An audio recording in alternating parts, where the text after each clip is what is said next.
Now let's turn to David Trim for a look at Adventist history. This week, the early Adventist church gains traction in Europe.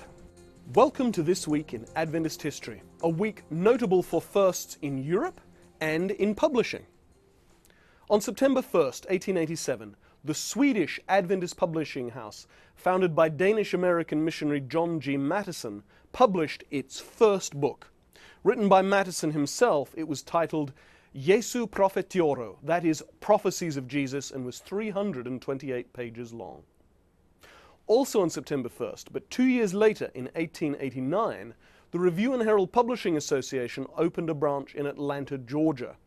This was the forerunner of what became the Southern Publishing Association. Eventually, in 1980, the two publishing houses merged when Southern Publishing was, as it were, reunited with the Review and Herald. On September 3, in 1885, Ellen G. White arrived in Basel, Switzerland, to attend what was called a European Conference of Seventh-day Adventists, drawing on believers from across the continent. It proved an important turning point in the early Adventist history in Europe.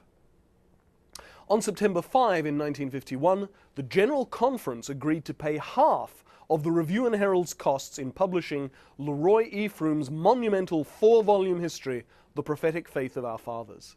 An exemplar of thorough research, 60 years later, it remains an indispensable part of the library of any serious Adventist theologian or historian.